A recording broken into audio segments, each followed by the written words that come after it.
చెప్పే భారత్ ఎన్బిటీవీకి స్వాగతం. BNB TV, నేను జేకే. మిత్రులారా, దయచేసి ఎక్కడ స్కిప్ చేయబాకండి. చేస్తే మంచి వార్తను మీరు కోల్పోయిన వారు అవుతారు. అంతేకాకుండా మీకు తెలిసిన 10 మందికి షేర్ చేయండి, వాళ్ళు లైక్ చేసుకోమని చెప్పండి. వార్త వాళ్ళు కూడా విని ఆనందించిన వారు, చూసిన వారు అవుతారు. ఈరోజు మనందరికీ తెలుసు, కుంభమేళ కాదు, మహాకుంభమేళ. 144 సంవత్సరాలకు ఒకసారి వచ్చే మహాకుంభమేళ యూపీలో ప్రయోగరాజ్ గంగా యమునా సరస్వతి సంగమంలో పవిత్ర స్నానాలు ఆచరించాలని భావించారు. కుంభమేళాకి వెళితే అక్కడ ఆ పుణ్య నదులలో స్నానం ఆడిన వారికి పుణ్యంతో పాటు మోక్షం, గత జన్మ పాపాలు తొలగిపోతాయి అని ఒక ప్రగాఢమైన విశ్వాసం, నమ్మకంతో కుంభమేళాకి దర్శించుకోవడానికి కానీ స్నానానికి కానీ వెళ్తున్నారు. కేవలం 6,000 కోట్లు పెట్టుబడితో మంచి వ్యాపారం జరిగిందనుకోవాలి. సుమారుగా 25-30 కోట్లు, వేల కోట్లు వచ్చేసినాయి.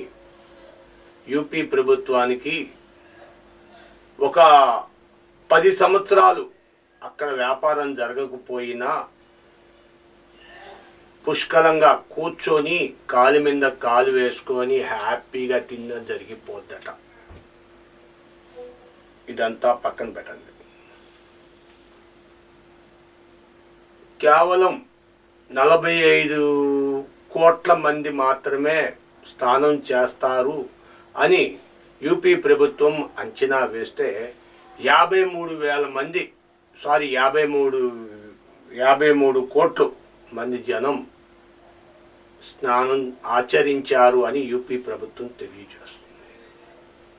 45కి 53కి ఎంత తేడా ఉంది. ఇంకా కొన్ని కోట్ల మంది, దరిదాపుగా 5-6 కోట్ల మంది ప్రజలు రవాణా సౌకర్యం లేక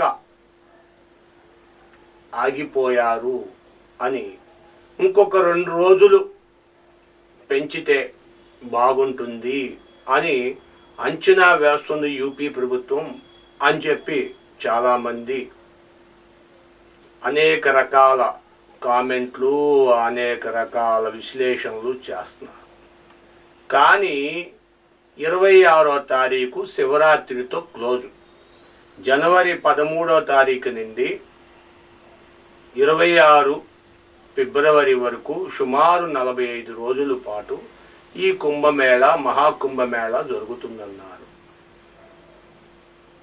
యాక్చువల్గా అనుకున్న దానికంటే ఎక్కువ మంది రావడం, అక్కడ అనేక ప్రమాదాలు జరగడం, అయినా సరే జనం లెక్క చేయకుండా, భయపడకుండా కుంభమేళాకు హాజరు కావడం గమనార్హం. మరి ఇప్పుడు తెలుగు రాష్ట్రాల ప్రముఖులు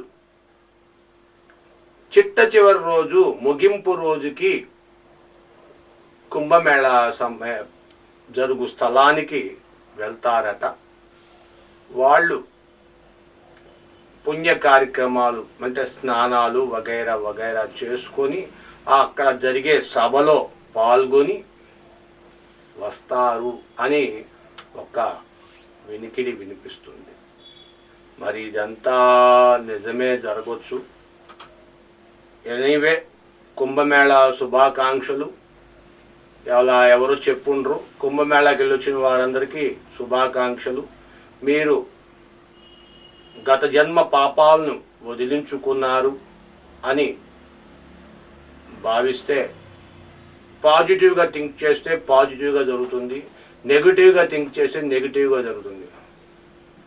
ఒక పక్క నదీ జలాలు స్నానానికి పనికిరావు, ఆ స్నానానికి పనికొచ్చే విధంగా లేవు అని ప్రచారం జరుపుతున్నారు. అన్ని మతస్థులు ప్రచారం జరుగుతుంది. ఏమండి, అది చెరువు కాదు, కాలవ కాదు, మురికి నీళ్ళు వచ్చి పడడానికి. అది ఒక జీవనదులవి.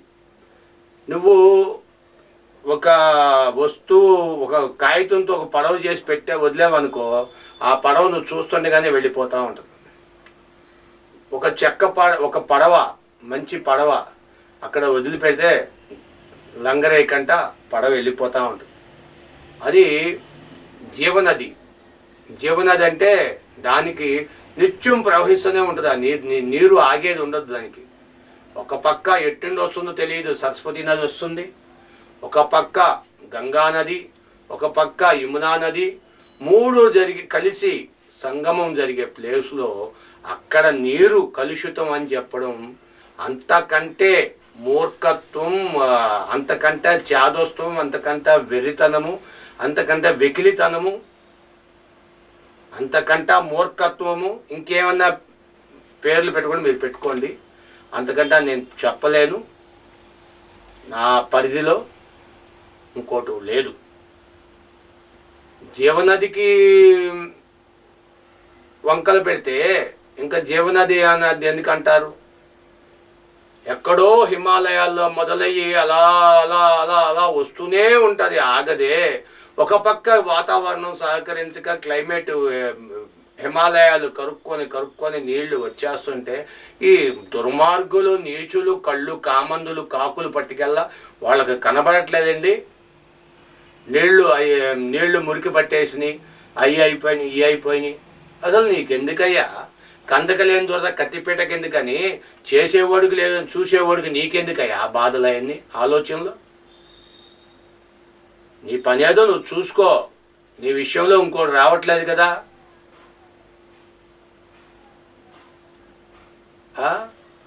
ఆడు అడుక్కుంటే నువ్వు వచ్చి ఆడిని అడుక్కుండేవాడిని మళ్ళీ అడుక్కుంటానంటావేంటి? అసలే ఆ టైం బాగా అడుక్కుంటున్నాడు. ఆడి కంచంలో అండి నువ్వు ఎత్తుకెళ్ళిపోయి దొంగతనం చేయడం అనేది ఇంకా దరిద్రుడు, అంతకంటే దరిద్రుడు లేదు. ఆల్రెడీ కుంభమేళ పవిత్ర నదులు ఫ్లోయింగ్ అవుతున్నాయి. ఎక్కడి నుండి వస్తున్నాయో తెలియదు. గుజరాత్ నుండి సరస్వతి నది వచ్చేస్తుంది, ఇటు నుండి అండర్ గ్రౌండ్లో వస్తుంది అది, అటు నుండి యమునా నది వస్తుంది, ఇటు నుండి గంగా నది వస్తుంటే బుర్ర అది అంటారు చూడండి, బుర్రలో మట్టి ఉందా వాడికి. లేకపోతే అంత పవిత్రంగా నీళ్లు తెల్లగా నిగనిగ ఆడుతుంటే ఆ నీళ్ళల్లో మురికి నీళ్ళ అవి నది పనికి రావా? ఏం మాట్లాడుతున్నావయ్యా? అన్నం తింటున్నావా, అసిద్ధం తింటున్నావా? ఏమన్నా కానీ మనకెందుకు కానీ ఆ విషయాలు. మీకు ఒకటే విషయం నేను తెలియజేయబోతున్నాను. ఇప్పటికీ కేంద్ర ప్రభుత్వం అనుకున్న దానికంటే ఎక్కువ మంది స్నానాలు చేశారు. మన దేశంలో 148 కోట్ల మంది ప్రజలు ఉన్నారు.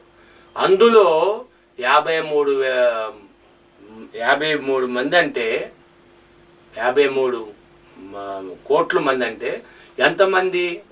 సుమారుగా లెక్కేసుకుంటే 30 పైసలు. ఇదే కాదు, దేశ విదేశాల నుండి 128 దేశాల నుండి అనేక మంది, కౌంటులో లేని వాళ్ళు, అఘోరాలు, వాళ్ళు వీళ్ళు, ఇంకా సాధువులు, సన్నాసులు, ఇంకా పనికిరాని చవటలు. ఇప్పుడు మాట్లాడారు కదా చవటలు, కొంతమంది నీళ్లు పనికిరావని.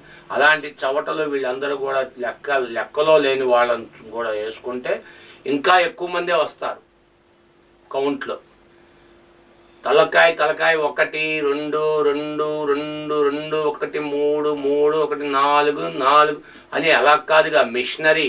మిషనరీ కౌంట్ చేస్తుంది, డ్రోన్లు కౌంట్ చేస్తున్నాయి. ఎక్కడ ఏం జరగనివ్వకుండా డ్రోన్లు కౌంట్ చేస్తుంటే నువ్వు పెచ్చోళ్ళగా ఏదో మాట్లాడితే చలామణి అవుద్దా? వరల్డ్ రికార్డ్ అండి, ఇంతమంది స్నానం చేయడం ఇదే మొట్టమొదటిసారి అని కేంద్రం చెబుతుంటే నువ్వేదో పెచ్చోళ్ళగా ఏదో నీళ్లు పనికిరావు అదేని ఇదని. నీళ్లు పనికి రాకపోతే ఇంకా 2 రోజులు ఎందుకు పొడిగించమంటున్నారు? యూపీ ప్రభుత్వం ఎందుకు ఒప్పుకుంటలా? 26 శివరాత్రితో క్లోజ్ అని ఎందుకు చెప్తుంది? ఏది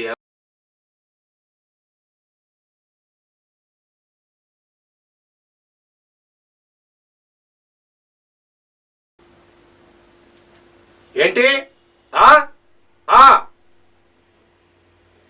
ఊరుకోవయ్యా, ఏం మాట్లాడతావు? జనాలు భయపెట్టడానికి కాకపోతే నువ్వు మాట్లాడేది ఏమన్నా బుద్ధి జ్ఞానం ఉందా? అసలు అన్నం తింటున్నావా ఇంకేమన్నా తింటున్నావా? ఏమండి, ఆయన చెప్తున్నాడు వచ్చి 2032కి భూ ప్రపంచం అంతం అయిపోతుందంటండి. ఏదో ఒక ఉపగ్రహం వచ్చేసి వైఆర్ 4 అని ఒక శాస్త్రవేత్తలు ఏదో ప్రాజెక్టు పెట్టారంట. ఆ ప్రాజెక్టు ప్రకారంగా ఉపగ్రహం వచ్చి భూమిని గుద్దేసుకుంటుందంట. భూగ్రహాన్ని భూమండలాన్ని గుద్దేస్తే ఇంకా భూలోకం అంతా సర్వనాశనం అయిపోద్ది, ఇంకా జనసంచారం ఉండదు అంటున్నారు.